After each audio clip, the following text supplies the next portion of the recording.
Hello and welcome to Glory Days, a history of early American motorcycling. My name's Dave Despain. The period between 1900 and the Second World War was unique in American history. It was a time of mechanical innovation and continual social change. And for the motorcyclist, I had offered opportunities that will never be seen again. Those days are truly gone forever, except from right here. This room, with all its high-tech equipment and flashing lights, might be a typical video studio 365 days of the year. But over the next hour, it's going to take us back to the earliest days of motorcycle sport. Days when some of the biggest races took place on the county fairgrounds track, and when getting there on some extraordinary equipment was just as exciting as what happened in the race. But the story of motorcycling in the U.S. shouldn't be limited to manufacturer statistics or machinery specifications, because motorcycling has always produced some of the most interesting personalities in the world, the athletes, the enthusiasts. And in the next hour, we'll meet 7 of them: Earl Bentley, Jim Davis, Floyd Pop Dreyer, Vera Griffin, Maldwin Jones, Raymond Kirtley, and the Iron Man, Ed Kretz. So while Sherman and Mr. Peabody are adjusting the dials on the Wayback Machine, I hope you'll settle back and get ready for a trip back through time, a trip to the glory days. Perhaps nowhere else in the world was there such a richness of motorcycle activity as in the United States. American riders could attend board track races, gypsy tours and field meets, a variety of dirt track competitions, motorcycle hill climbs, reliability runs and enduros, and many other types of activities that we'll explore more fully in the next hour. But the motorcycle was not an American invention. Its earliest roots can be traced overseas, to France, the year 1791. A piece of wood strapped between 2 wheels made its debut. These machines came to be known by many names, including hobby horse, velocipede, perhaps most accurately, the swift walker. In the early 1800s, steam power was the world's only reliable source of energy. America's first passenger train left Baltimore and rolled across 13 miles of track. 1830. During this time, the design of the hobby horse had changed so that you could even stop it and steer it. A pair of pedals was added to the front wheel in 1861, and the bicycle was born. But for some, pedaling a bone shaker was still too much work. So Sylvester Roper invented this steam-powered hobby horse somewhere around 1870. Roper didn't mass-produce his contraption. He just wanted to charge curiosity seekers a few coins to watch him ride it. In 1869, the first high-wheeler bicycle made its debut in Europe, and before long it was all the rage in America as well. England's H.J. Lawson developed the bicyclette in 1877, which featured the familiar pedal and rear-wheel drive system. It reportedly didn't sell well because bicyclists of the time didn't like its looks. In Germany, November 10, 1885, a breakthrough. Gottlieb Daimler and his son road-tested the first motorcycle with an internal combustion engine. That was before Gottlieb invented the automobile. It ran about 7 miles on its maiden voyage and promptly caught fire. But in that first ride, an era was born. In 1896, American inventors such as Isaac Davis were also looking for easier ways to power a bicycle. Again, steam was the initial method. In 1897, Hieronymus Mueller of Decatur, Illinois, patented the first vehicle in America using the name motorcycle. Unfortunately, it had 4 wheels, as did Alvaro Kratz's motorcycle, 1899. The first U.S. patent for something that actually looked like a motorcycle was applied for by Robert Keating, March 1901. He called it the motor bicycle. 2 months later, Hiram Pierce applied for a patent on the first 2-wheeled motorcycle, and the race was on. There were patents sought for hand-powered motorcycles, electric motorcycles, air-powered bicycles, motor wheels for bicycles, exhaust into frame motorcycles, belt drive motorcycles, some just plain weird motorcycles, gas tanks for motorcycles, acetylene motors for bicycles, twist grip throttle controls, springing forks for motorcycles, twin-cylinder engines, frames for quadricycles, variable speed gearing, and, well, you begin to get the idea. Obviously, two-wheeled innovators kept them burning the midnight oil down at the patent office.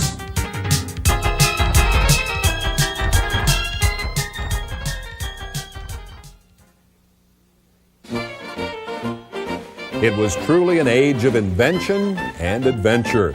For example, you could strap two bicycles together, throw a motorcycle engine on the back, add a section of carriage on top, and you had invented the forerunner of this quadricycle. Some of the technology was truly remarkable. Glenn Curtis's 8-cylinder Speedster ran 137 miles an hour. The Grey Goose, a marriage of motorcycle and aeroplane, was less impressive.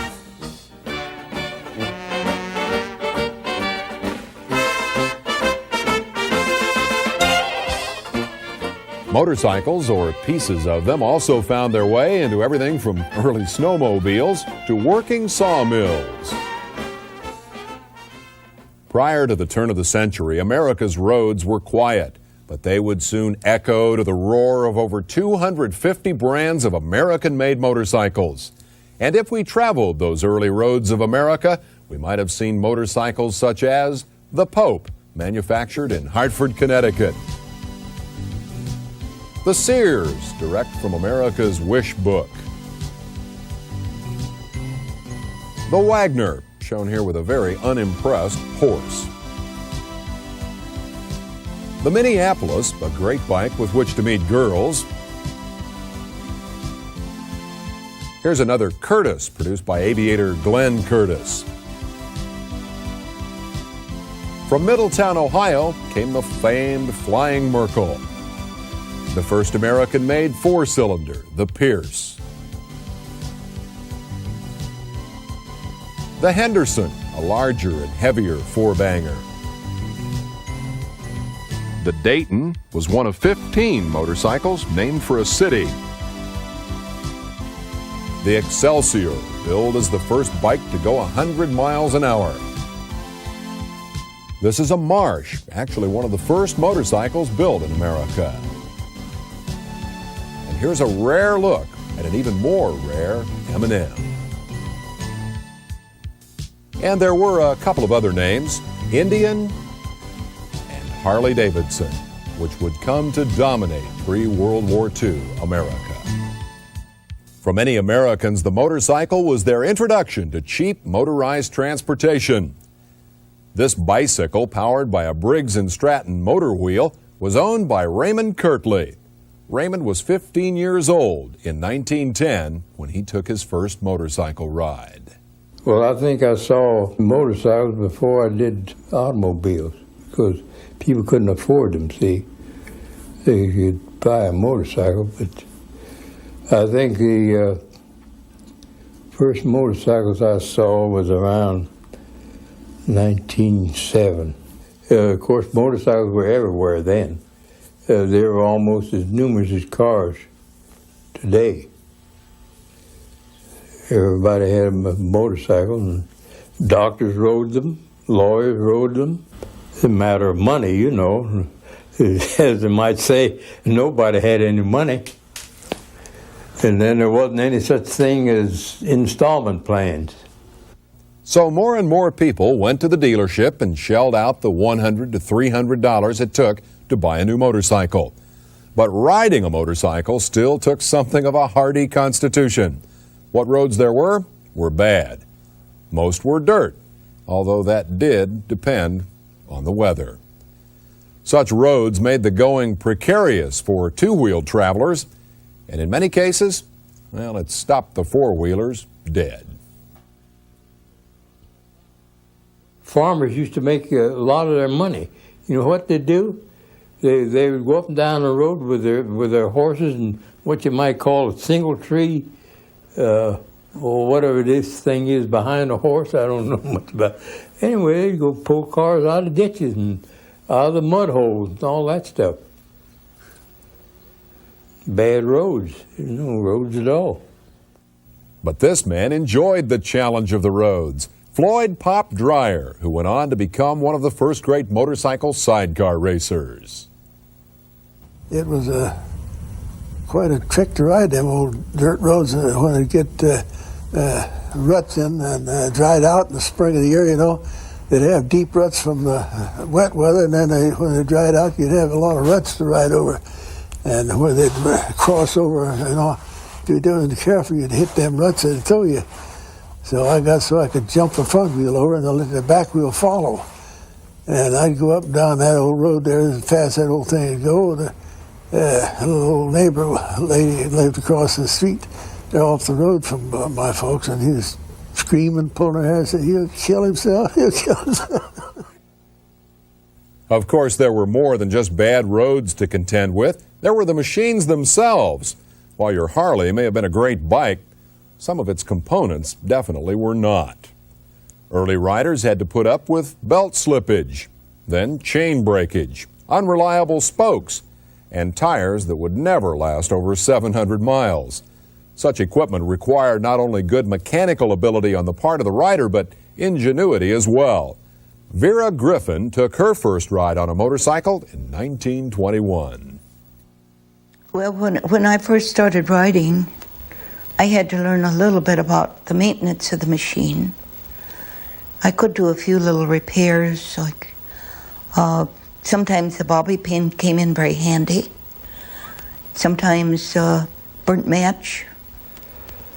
Back at that time, the spark plugs weren't hooked up like they are today.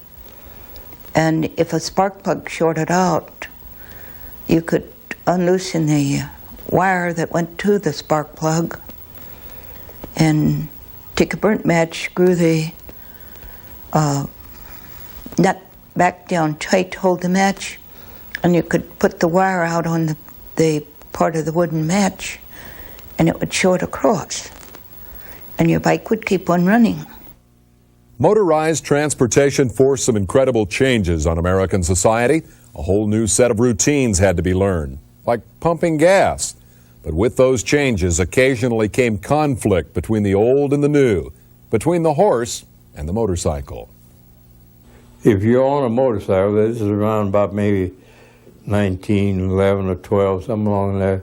If a farmer is coming down the road in a jolt wagon, you might say, you stopped your motorcycle or a car either.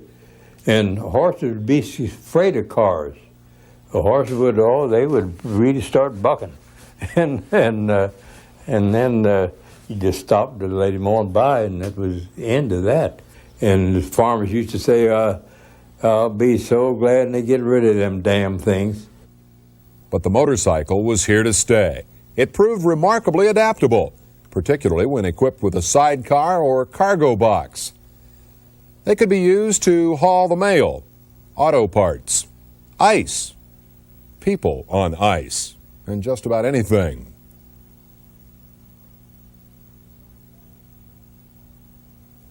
The sidecar was enormously popular. Invented in England in 1913, it became a highly sought-after item in the United States within just a few years. By 1919, Harley-Davidson ordered from a Milwaukee company 16,400 rigs. That meant over 70% of the Harleys produced that year could be fitted with sidecars. The price for each sidecar, $85. Everything considered, the motorcycle was a popular and respectable form of transportation. Not only did the motorcycle capture the attention of the mechanically oriented, but the general public as well. Tom Swift had his motorcycle, as did the Rivals of the Trail, the Boy Scouts, and a host of other childhood heroes. Nor was Hollywood to be left out of the picture. The 1915 Mack Sennett film, Love, Speed, and Thrills, pitted a wife-stealing villain on a motorcycle sidecar against a man and his horse. Naturally, the axiom of good over evil saw the husband triumph with the help of a few Keystone cops. But the real loser in this picture was the actress.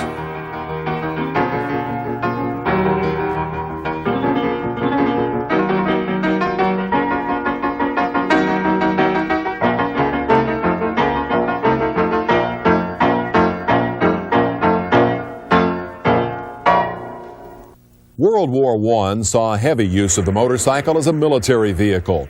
Indians, Harley-Davidsons, Excelsiors, the primary fighting man's machines. In fact, the first Allied to cross the border into Germany was on board a Harley-Davidson. But when the boys came marching home, they found few companies producing machines like in the old days. Motorcycling as a means of common transportation was about to come to a dead stop.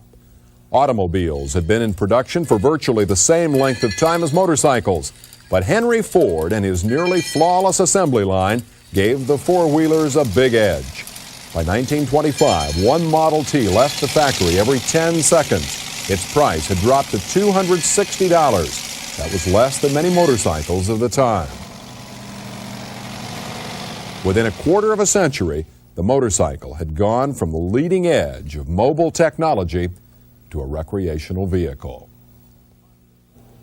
Racing was one of the most popular recreational pursuits of those early motorcyclists, and perhaps the most exotic form of motorcycle racing on the North American continent came on tracks made of wood. Now, these courses, known as motordromes or board tracks, provided a no-holds-barred opportunity to reach speeds that were unobtainable on any other racing surface. Unfortunately, this was also one of the most short-lived activities in the two-wheeled racing world. With the bicycling boom of the 1800s came a great interest in two-wheeled racing.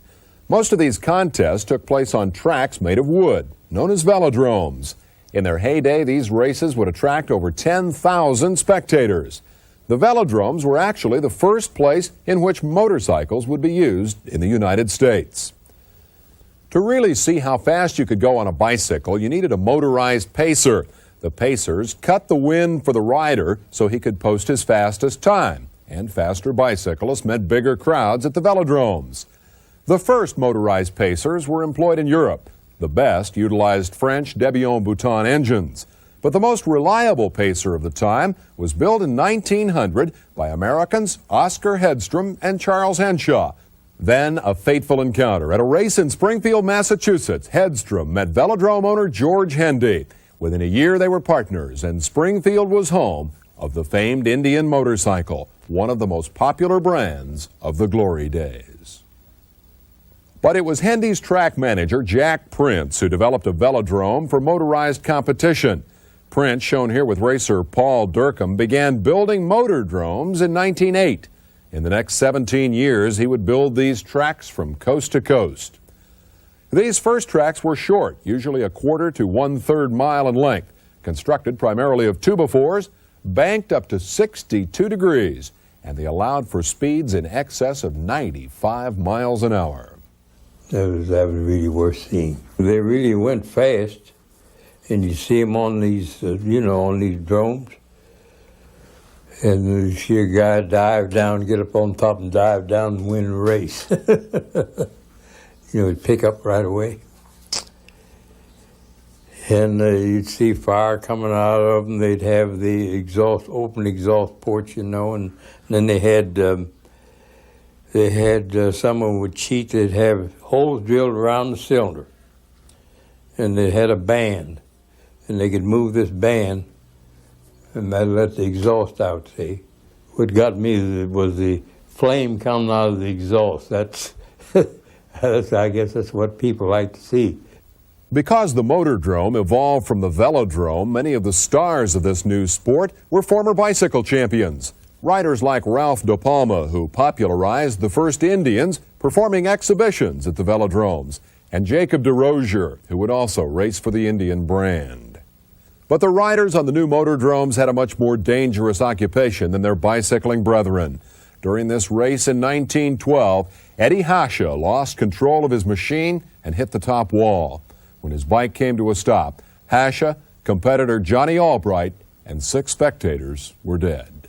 Kirtley recalled a similar incident in Kentucky. A couple of these racers were killed, and they went up in the crowd, ran clear out of the track, up into the grandstand, the stands, killed several people. And now I quite well remember the time, but I wasn't there. It so happened that night I wasn't there. The consensus was that such high speeds on short tracks didn't allow the rider to avoid collisions. So longer board tracks became the norm. Some of them, like this one in Cincinnati, were 2 miles long.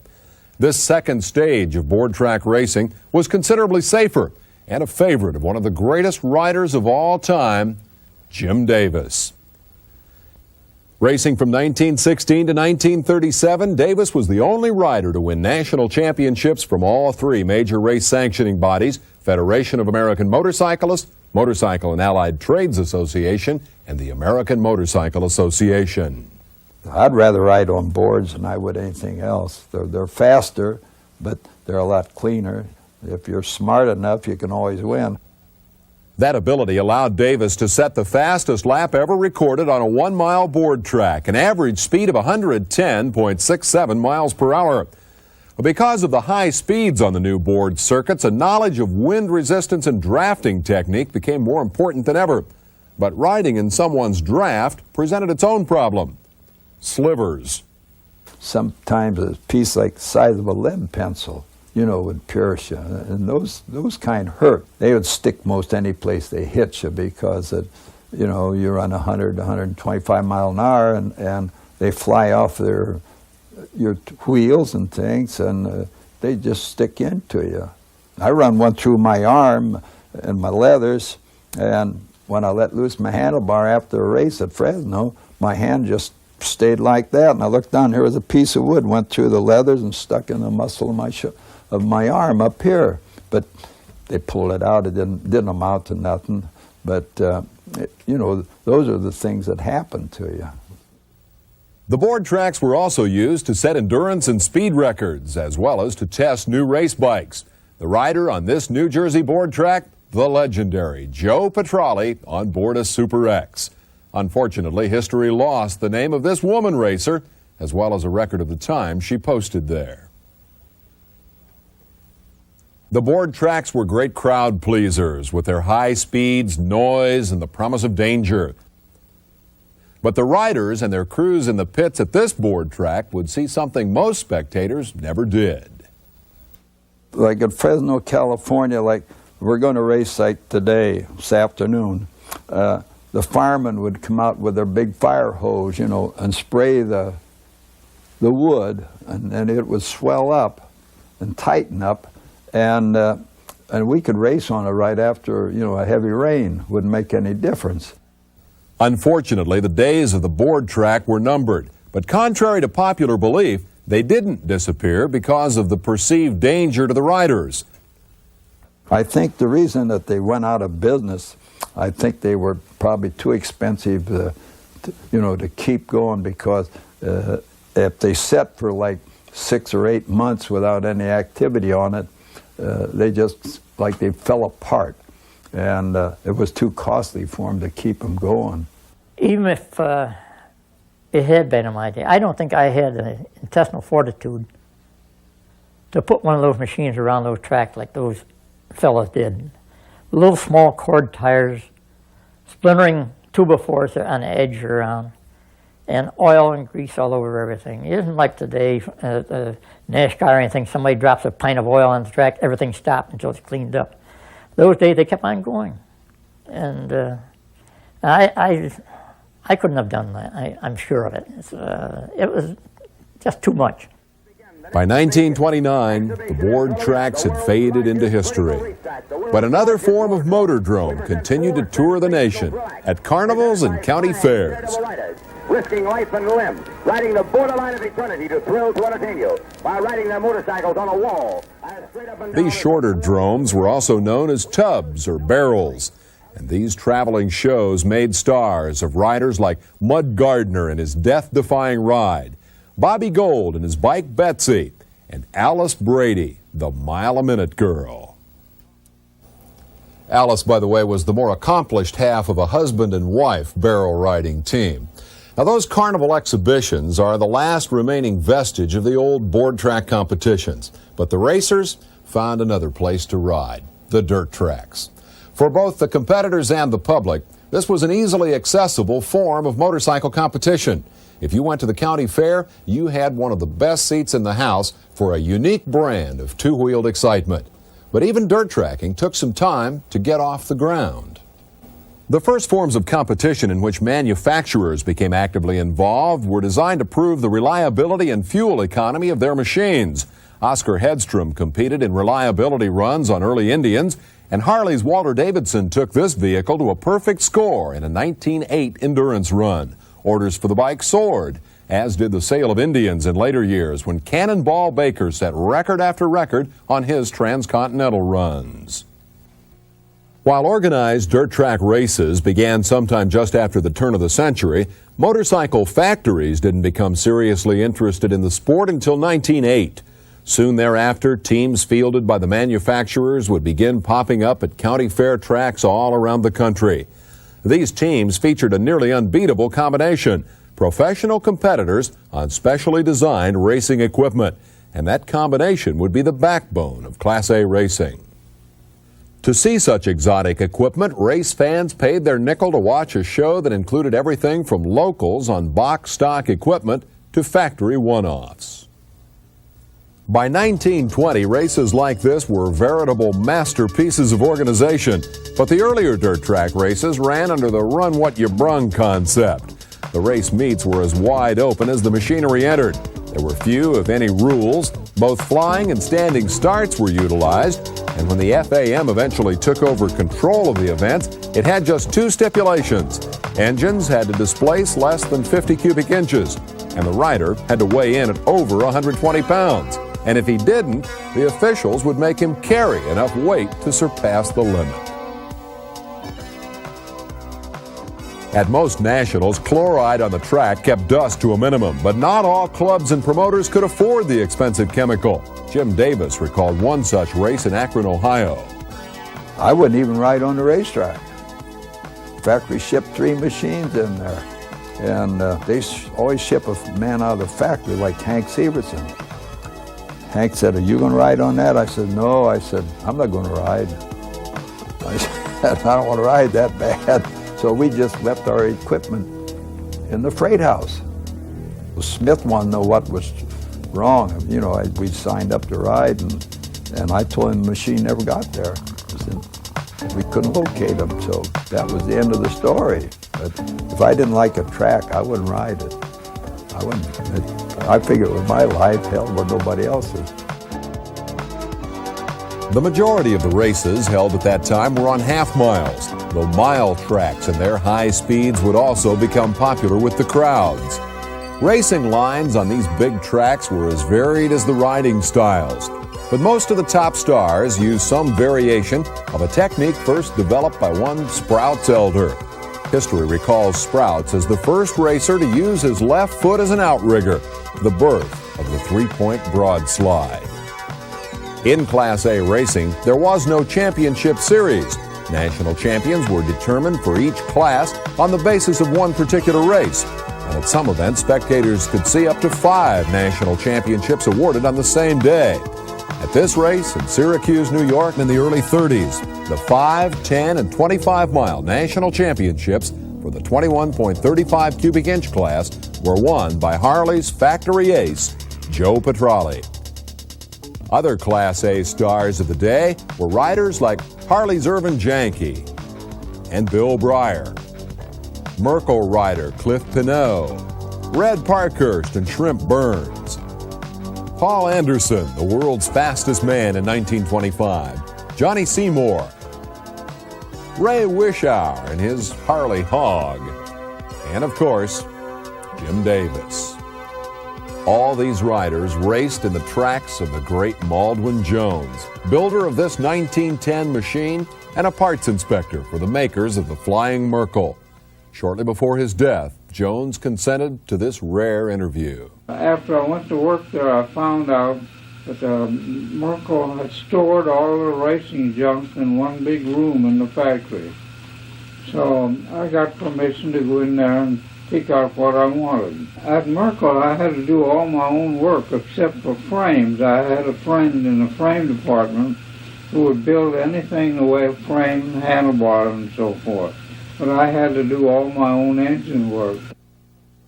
Though newspapers of the time had some difficulty spelling his name, Jones was one of the toughest racers of the pre-World War I era. He retired in 1922. In his long and impressive career, he raced Merkles, Thors, Harley-Davidsons, Hendersons, and Excelsiors in an estimated 900 races. Right here, I might say that a rider should not be too proud of his ability as he is only a part of the combination, man and bike. It takes a good combination to win consistently. I was fortunate in having good engines. Even the ones I built myself turned out well, and the ones at Harley-Davidson and Excelsior were good most of the time. What was Milne like to racing? Is well, he was a real good competitor. He wasn't a dirty rider or anything. He was just a good motorcycle rider. That's all I know. I thought I was really doing good. Mansfield, Ohio. I had borrowed a little 4-valve single-cylinder Indian, and Oliver Jones and it's a buddy of his. They were riding Harleys. I'd been practicing the night before the race, and I could hold that little single wide open through the corner by just retarding the spark a little bit. And the day of the race, I was out there, and I got in front of them, and boy, I'm leading them guys. They're supposed to be hot stuff, see? I'm beating them. First thing you know, down I went. Skidding down. Baldwin was so close to me, he said he had to do some juggling to keep from running over me. He didn't run over me, so I'm still here. As a solo racer, Pop Dreyer was talented enough to earn a spot on the Indian team for the 1921 Dodge City race. But his forte was dirt track sidecar racing. Throughout his decade-long career, Dreyer almost always campaigned an Indian motorcycle connected to a unique flexible sidecar developed by Hugo Young. The Indian was kind of hard up. They didn't want to put too many on the payroll or something, so they were going to pay me $12 a half a week, and flexible 12 and a half a week. That made it $25 a week is what my wages was for racing. And of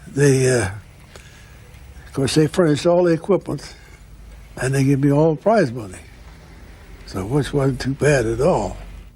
The Flexi sidecars had a big racing advantage over standard units. The third wheel leaned with the motorcycle, allowing faster speeds through the corners. But that same advantage had a very serious downside. They were remarkably unstable. Everybody thought that they had to be a regular daredevil to ride a motorcycle, any kind of a motorcycle. The Flexi sidecars were pretty dangerous because these boys that didn't know just how to set them up, I had to thing all set for them. I just had the adjusting screw to set in the right place, right around lean. They could just hold it there and steer it right on. It was very simple. You fly down the corner, never even shut off. You just flop her down and hold her there and steer it. And come around on a straightaway, just let her ease up, take your foot down. I can still do it now if I had something to do it with. See, I sort of grew up with the sidecar racing because I went from not so fast to a little faster to the fastest we had them days. Indeed, Dreyer was one of the fastest of his era. Among his many achievements, he set 2 speed records on mile tracks that still stand today, each at just under 70 miles an hour. But as a testament to the instability of these machines, 3 of his sidecar passengers died in racing accidents. By 1926, Dreyer and his compatriots had to pack it in. Class A sidecar racing was banned. It was simply too dangerous. Speedway racing was also a popular form of Class A competition. It began in 1922 and gained great momentum in the early 30s. There were many appeals to speedway racing, groups of riders broad sliding around the corners at high speeds, and when one short race was over, the next group of riders was on the line ready to go.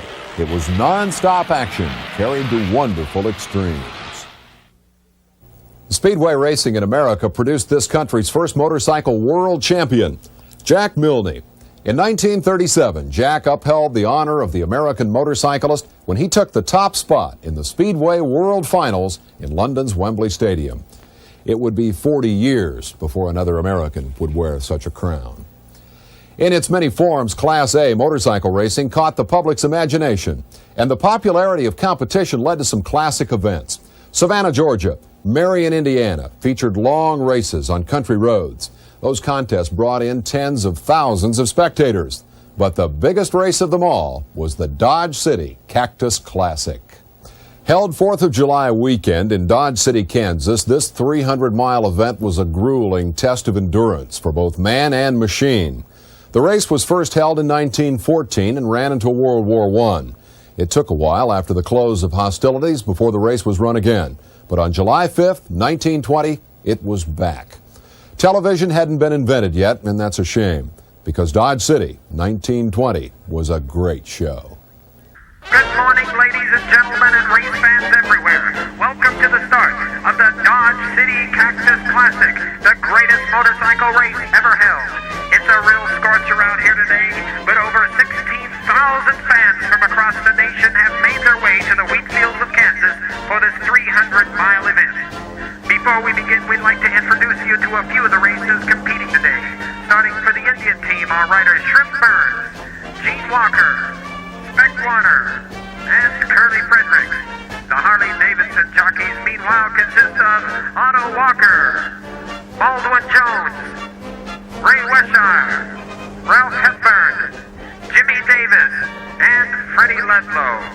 Well, the riders are beginning to line up now.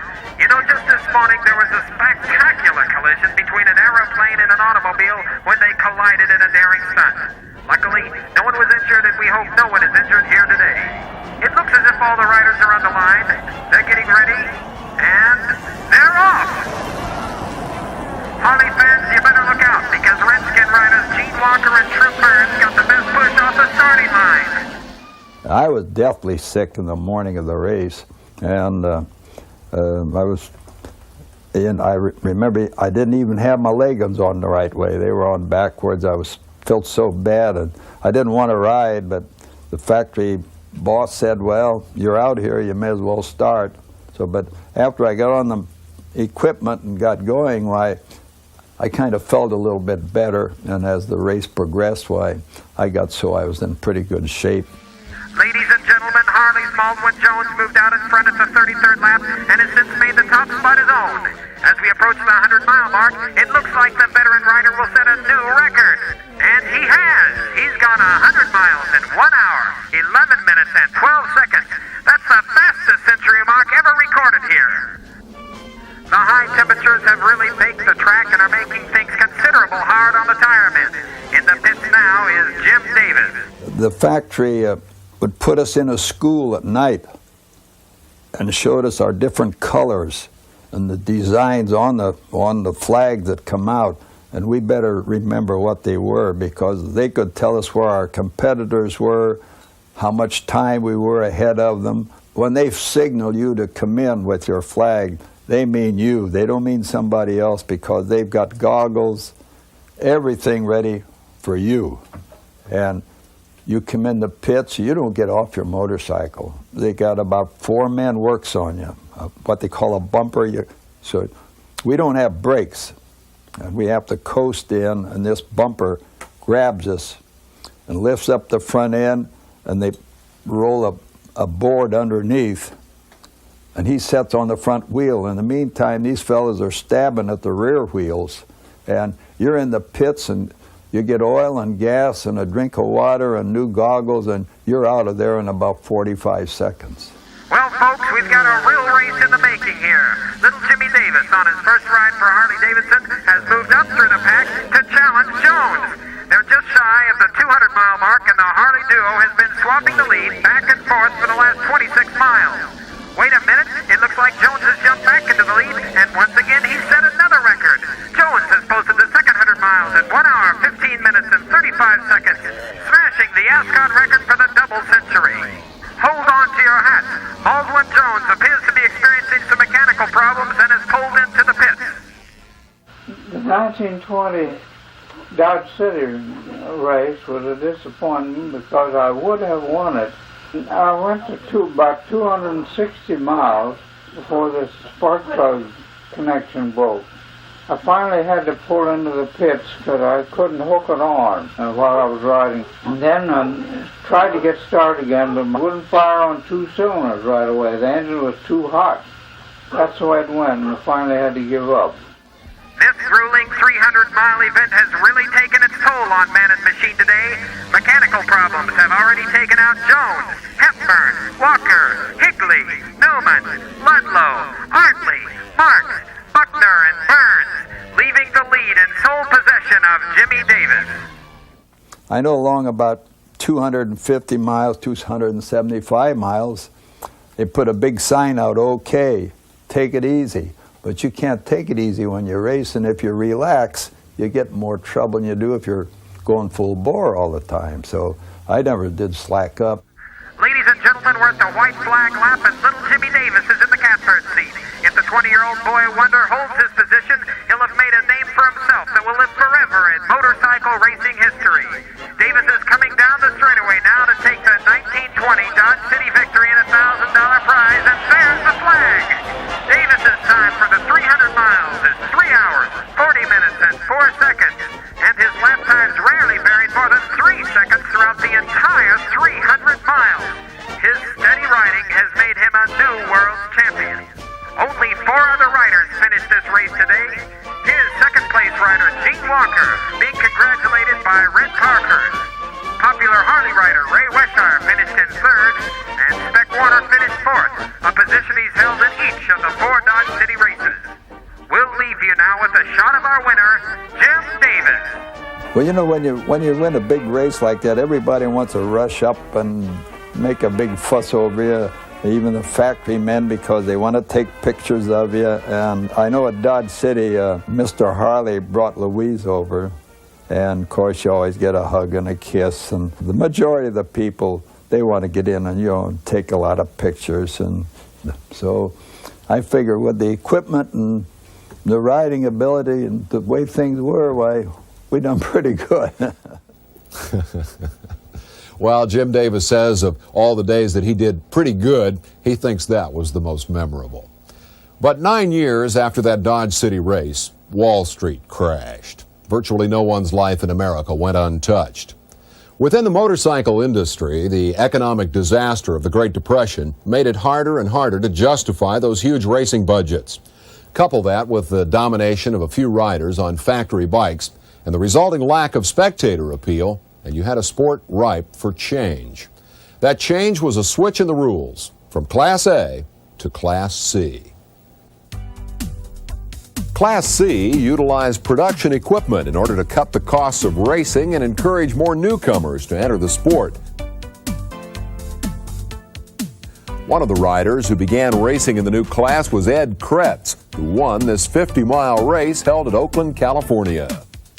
Class C was good for the spectators and the riders, because more riders would ride. They think they got a better chance, which they did, you know. It made it more even for everybody that wanted to ride. A guy could, well, like when I started, you ride up there and take your headlight off, and saddlebags, in my case, I took them off. But this was guys that become a racer because they could buy a Bonneville or a WR Harley that didn't cost hardly any more than a regular motorcycle, but you didn't get any lights and stuff with it, was all. Kretz began racing in 1934 and quickly popularized Indian's Sport Scout. His first major victory came 2 years later when he won the Savannah, Georgia 200-mile race over top-notch riders Al Chastain and Babe Tancred. And the following year, 1937, he won the first race ever held on the sandy beach at Daytona and was congratulated by Indians Vice President Lauren Hosley. One of the newest forms of racing to come into play with Class C was the Taurus Trophy race. TT is a mild motocross then.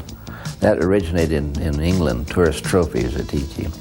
But it was just a rough, and it had to have left and right hand turns in, and put anything else you want, jumps or whatever you want, but it had to have left and right hand turns to be eligible to be called a TT race. And it was one of my favorites because the rougher the better. I liked them rough.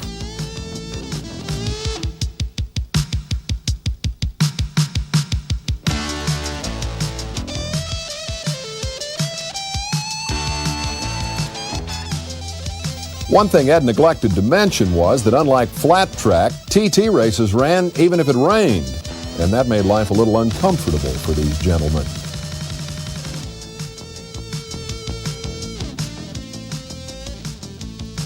Kretz began his domination of the nation's most difficult TTs with this win at Laconia, New Hampshire in 1938.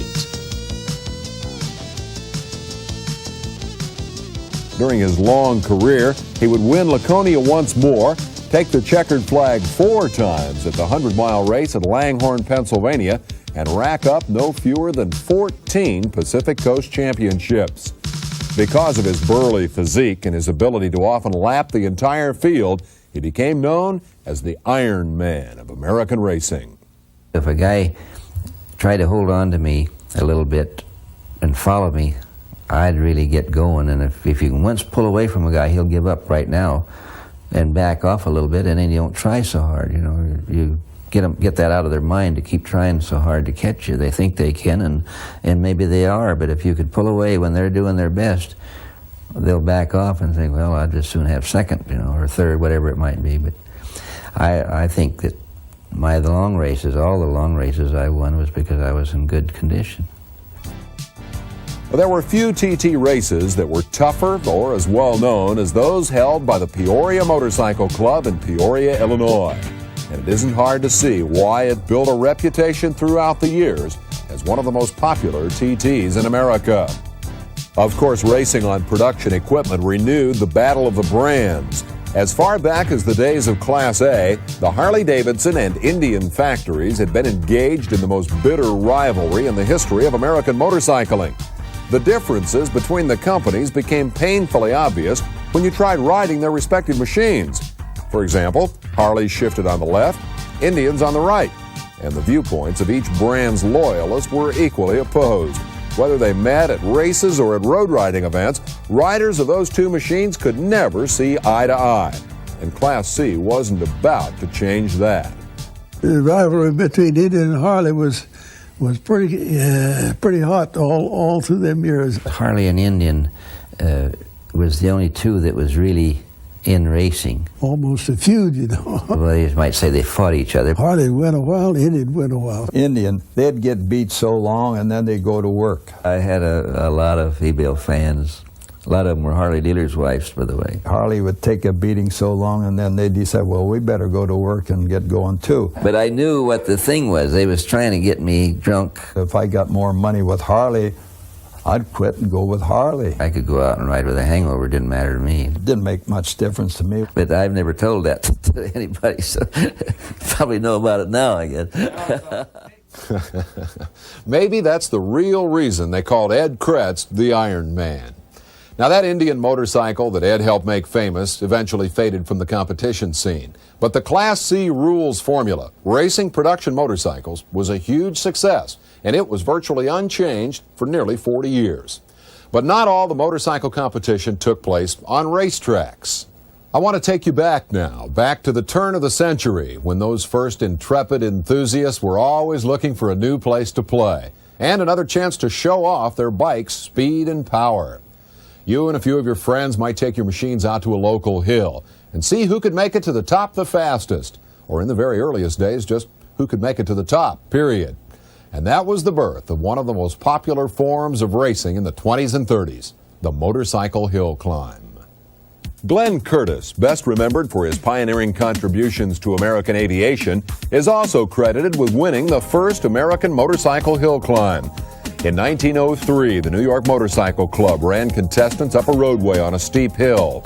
But as the motorcycles of the day progressed, the roads were left behind. Early hill climbs were low and long, but with more powerful machines, they began getting shorter and steeper, until finally groups like the Billings, Montana Motorcycle Club tested or maybe tortured their riders with a 630-foot hill angled at 82%.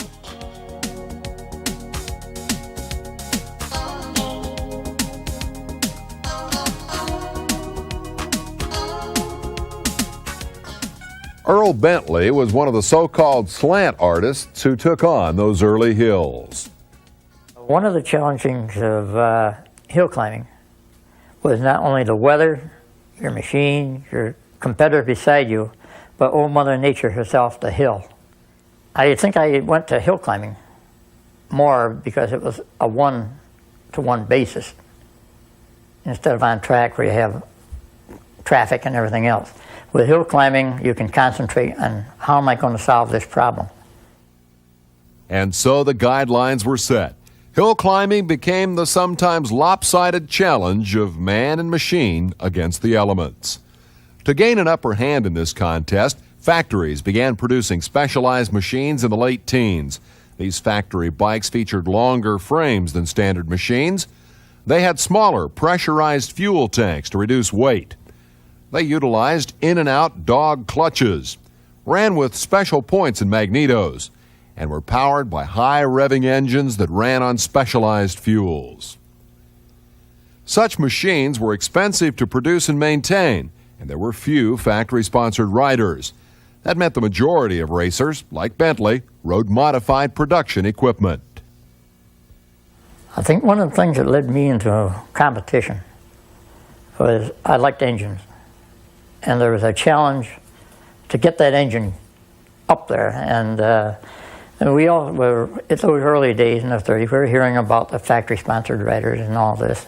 And, well, there's really a challenge. You got to trim those guys if you can, you know. And, of course, they had everything paid for. And we had to make our own. You could play in all your own engine and everything. You'd win a lot of them. You'd give the factory boys a hard time. But when all they had to do with their engines was take them back and turn them over to the experimental department, and the next race they're ready to go, you had to go home and work them all yourself. But the shortage of factory riders didn't seem to hurt the sport. To the contrary, riders came to the hill climbs in droves, where they generally could expect to put in 2 or 3 runs per class on any Sunday. In most hill climbs, they were allowed a running start of anywhere from 6 to 30 feet before crossing a timing string. And when they broke that string, it was their job to not only make it to the top of the hill, but to do it the fastest in the eyes of the sophisticated timing equipment. And that challenge led to some poetry in motion.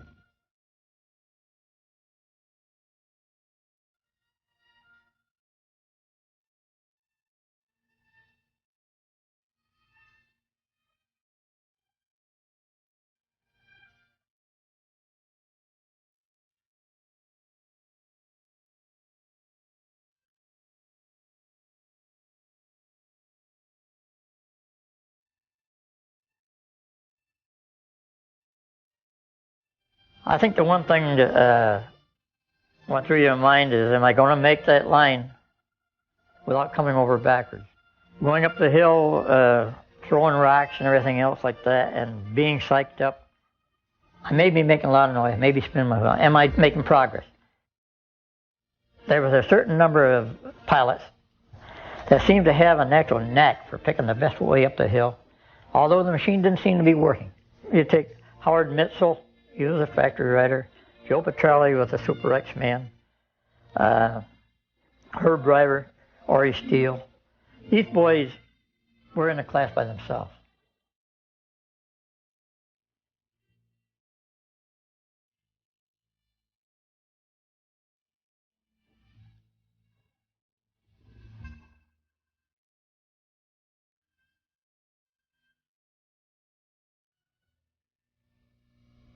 By the late 1920s and early 30s, hill climb had become one of the most popular of America's motorcycle sports. Attendance figures eclipsed those of many dirt track events.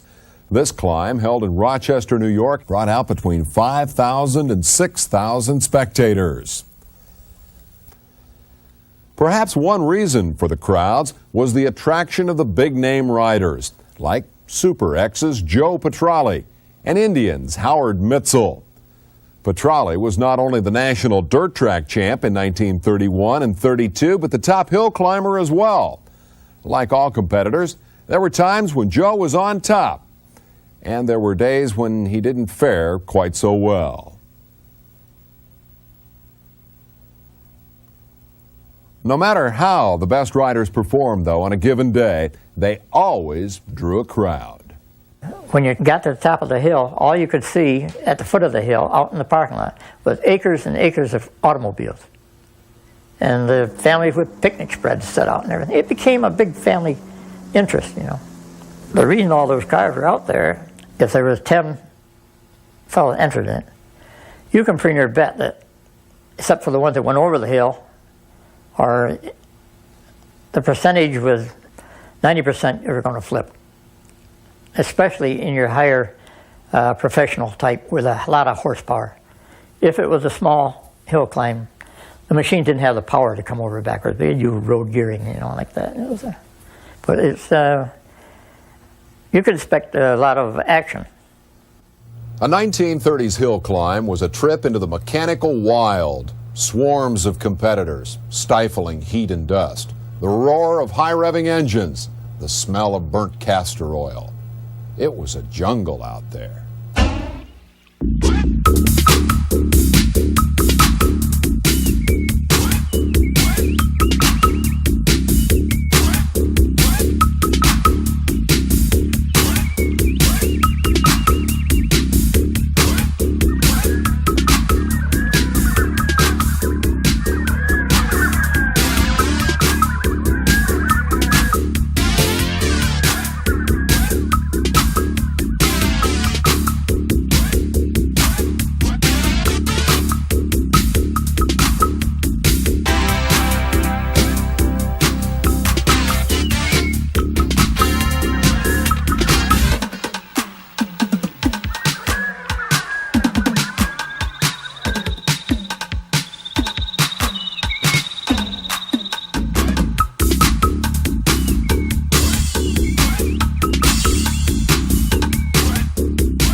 From the motordromes to the big board tracks, from the dirt ovals to hill climb, motorcycle competition had become a multitude of spectacles.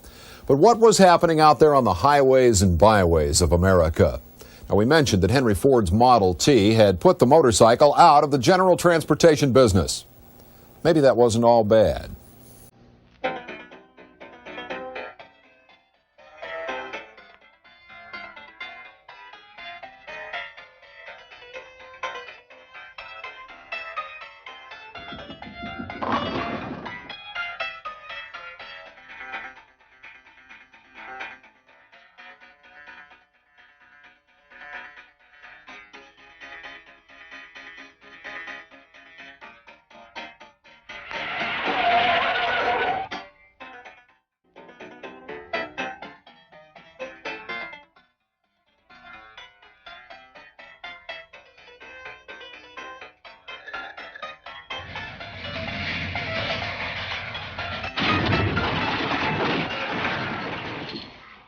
Perhaps it's just as well that the motorcycle found itself outside the mainstream of American transportation, because that set street and road riding apart and reserved it for a very special group of people, a fun-loving fraternity of true enthusiasts. And the year's largest gathering of that fraternity was the Gypsy Tour.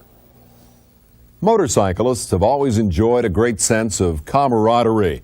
Since the inception of these wonderful machines, riding together in groups has been a common practice.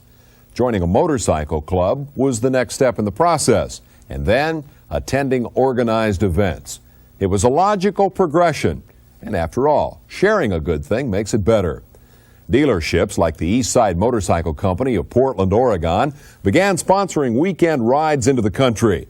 These rides eventually grew to huge proportions and came under the auspices of various sanctioning bodies. By 1917, group riding was so popular and well organized that the first Gypsy tours were held. According to a motorcycle magazine of the era, this was, quote, the great annual get-together of the boys and girls who believe that a motorcycle, the open road, and a meeting point in a shady grove on the banks of a stream or lake are the finest combination in the world, unquote. One of the riders to enjoy these tours was Vera Griffin. The dealers put on Gypsy tours sort of a celebration for their riders and their customers. And groups would ride out from designated points to a park. There was a tri-state Gypsy tour held at Cincinnati. And riders came from all over Ohio, Kentucky, and Indiana to ride in their field meet there. Then sometimes there would be a Gypsy tour just for one dealership. We all would gather there and ride together to an event. The Gypsy tours grew to incredible popularity. They were originally held on one coordinated weekend across the nation. In 1920, that weekend brought out 30,000 riders. 1921, over 50,000 attended the events. And by 1923, more than 75,000 riders took to the road together. Eventually, the single date for these events was changed to individual weekends so that even more people could take part in the activities. And one of the highlights of the Gypsy Tour was the field meet. It was just playing games. It's like a family reunion where after you eat, you go out and play games, pitch horseshoes, play volleyball, things like that. And the field meets were playing games on motorcycles. Usually they'd have a slow race to see which rider could ride the slowest. They'd have obstacle races where the riders weaved in and out pylons. Sometimes they were just pop bottles or beer cans. Then the barrel roll was very hard on clutches. They used different kinds of barrels, sometimes big metal barrels, sometimes beer kegs. The beer kegs were awfully hard to roll because the ends were tapered. But if you hit them right, you could get them going forward. If you didn't hit them right, the front wheel would grab onto them and you couldn't move. And so you had to hit the barrel just right and get it across the finish line first. If you hauled a passenger, then your passenger snapped the wiener bite, whatever you want to call it. But if you rode solo, then you had to do all the work yourself. You rode the bike and snapped the wiener. That was really something to watch. It was funny to see. Some places they dipped the wiener in mustard, and that was really messy. The just-for-fun formula of the Gypsy Tours endured for decades, but there was another, perhaps even more important appeal to these events. I think it was just a common bond of spirit. When you ride down the road, you meet another rider, he usually waves. And that's just showing that we both have the same hobby, the same sport in mind.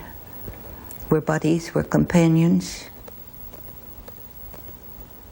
And I think it was the sense of companionship that was the most important thing. There were some other reasons to attend the Gypsy tours, like these, the Tour Awards. They range from watch fobs to tie clips, earrings for the ladies, to this belt buckle from the 1938 Gypsy Tour. Today, these are prized mementos among collectors. Now, we've seen the meat and potatoes of early motorcycling. We've seen the Gypsy tours, the races, the hill climbs. Now let's look at some other activities, less common, some downright unusual, that added a lot of spice to the glory days recipe. Motorcycle polo was a bit of an oddity even among the motorcyclists of the 1930s. But this motorized form of soccer was considered a legitimate activity and was even sanctioned by the AMA. Teams fielded from local clubs would square off against each other in one of the more unusual of motorcycle contests.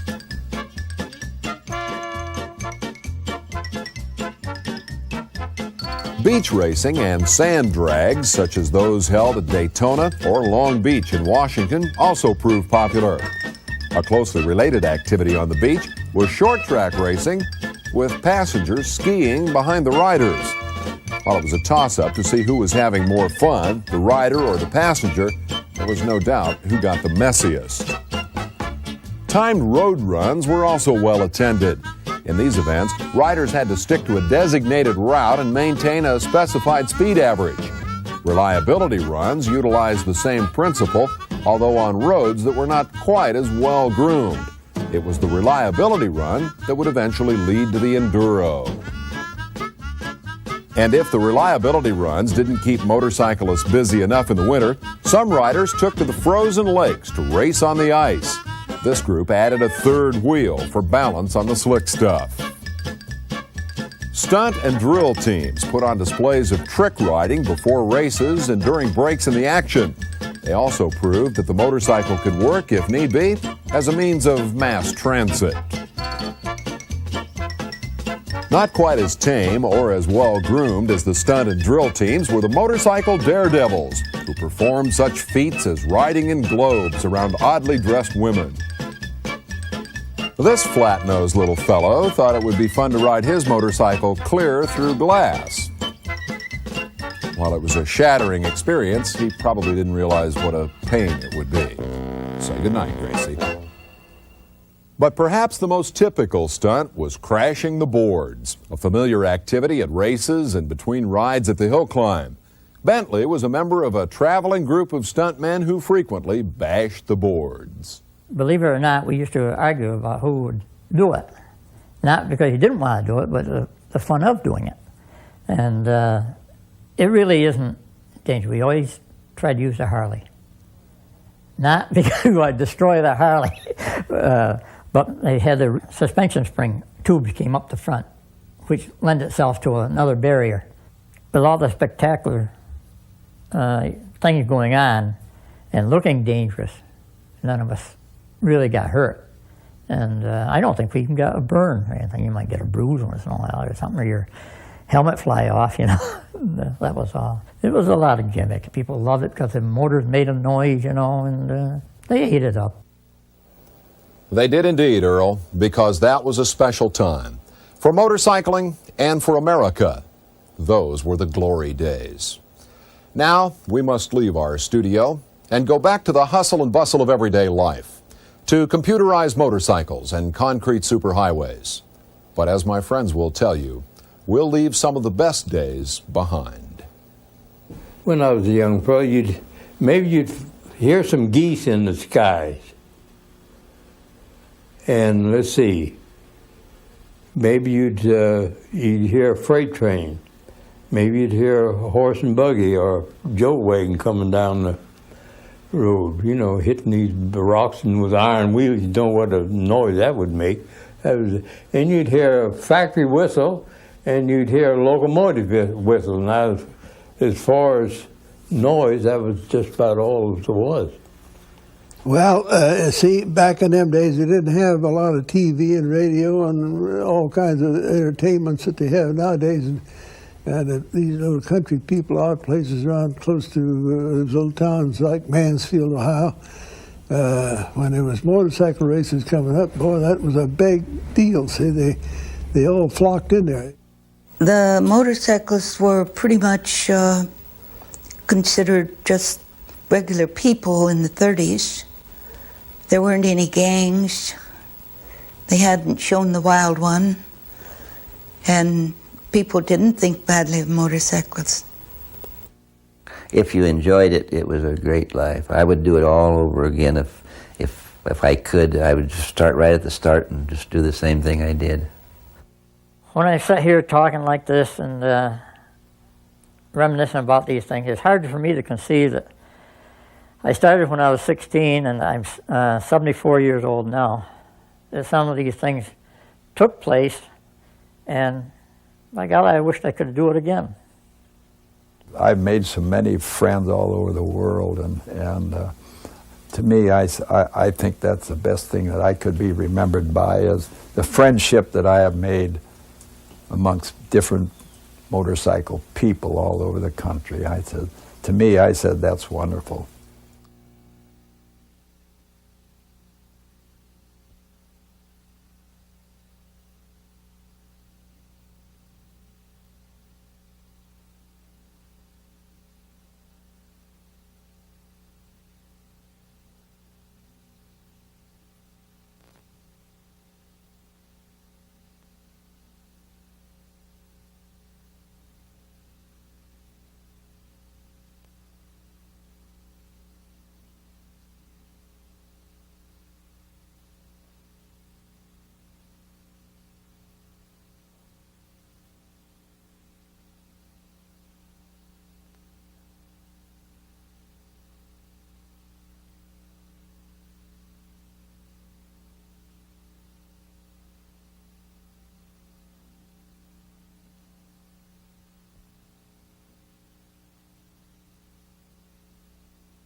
I don't like it. It's too quiet.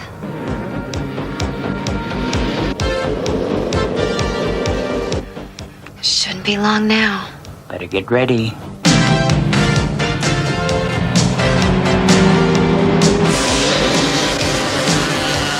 I think I hear him.